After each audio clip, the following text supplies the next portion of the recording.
Makulimlim na naman ang panahon guys. Palabas ako ng Bataan ngayon. Going to Masinloc, Zambales. Sana wag tayo abutan ng ulan.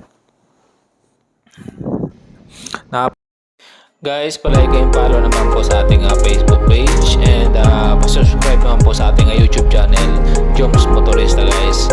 Thank you, shoutout sa inyo lang. Mahirap pag umulan guys. Ito na nga pumapatak-patak na yung ulan sa kalsada.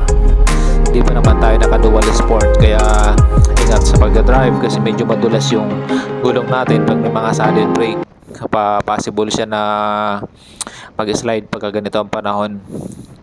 Ayan, bumabagsak na.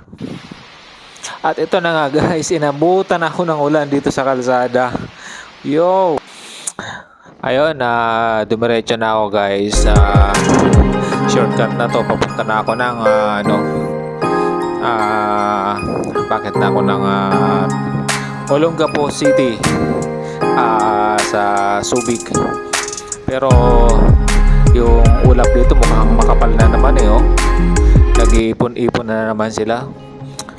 Lord, sana gabayan mo po ako. Huwag yung ibabagsak yung ulan na yan. Dahil napakahirap magmotor pagka umuulan. Medyo nagpakita yung sinag ng araw dito banda sa pakyat. Pero nakakagutom na. Ay guys, nakahanap tayo ng 7-Eleven dito sa baba. Talagang nilalamig na ang brief ko.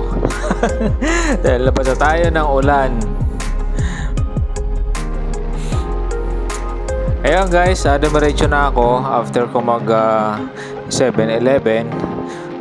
Nakikita nyo ba guys, nakikita ko ayun sa dulo. Ayun, nakikita ko kanina makapal na ulap. Kailangan na nating bilis-bilisan ng konti. At ito na guys ang sinasabi. Ang kapal ng ulap, yung itim na Saan kaya ako abutin nito? Bilis-bilisan na natin ito. Papunta na ako guys ng Zambales. Actually na to, part na ng Zambales yung dinadaanan ko na to. Iyon na nga ang sinasabi. Tumabi muna ako guys kasi di na kaya. Talagang bumagsak na yung ulan. Ginabo na. Ito na. Tawag nito. Basa pa rin yung kalsada dito. Ginabi na tayo. Pero nasa part na tayo ng Zambales. Malapit na tayo dun sa lugar na napagtanungan natin. Meron daw dito isang malapit na bayan, yung Iba, Zambales. May mga lodge and hotel daw doon na matutulugan. Kasi dito sa Butulan, walang mga lodge dito Itong dinadaanan ko parte ng Butulan to, Zambales. So, pinapadiretso ako doon sa bayan ng isang malaking bayan ng Zambales sa Iba. Ayun daw yung capital ng Zambales, si Iba. Marami daw doon, murang-murang hotel. Kaya diretso tayo doon.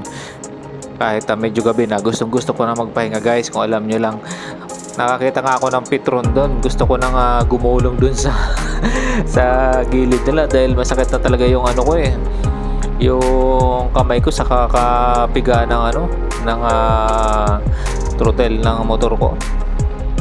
Pero kandahan naman dito sa gamit ko ng motor, hindi nakakapagod. Kahit dire-diretso yung biyahe mo, 2 hours, 3 hours, medyo komportable pa rin. Pero sa mga lubak na madadaanan mo, plus yung traffic, talagang kahit papano susuko ka. Yung antok ang kalaban mo dito guys pagka nag-long drive.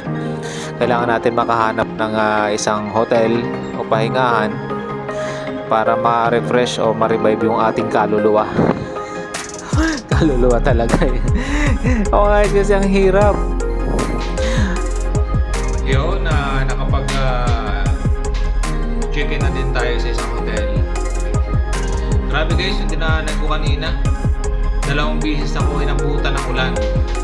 Yung palabas ng Bataan, tsaka papasok ng Zambales. Talagang pati yung brief ko basaya ata. Ay, so paano guys, kapasalamat tayo kay Lord dahil hindi niya tayo pinabayaan kahit medyo madulas yung daan, umaambon, umuulan. Talagang pinilit ko na kahit gabi na. Talagang medyo malabo nga yung mata ko pagka dating sa gabi.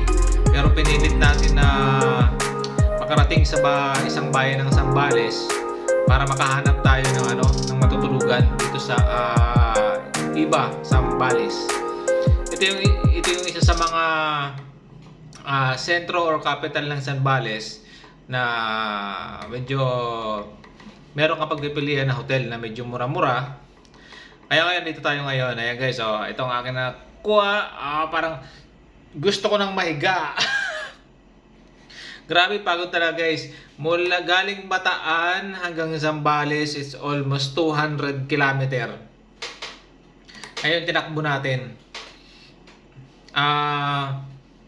Halos gabi na tayo kasi umalis ako doon sa Bataan sa alas 12 na yata yun Alas 12 o alauna ng hapon. Tapos traffic pa sa may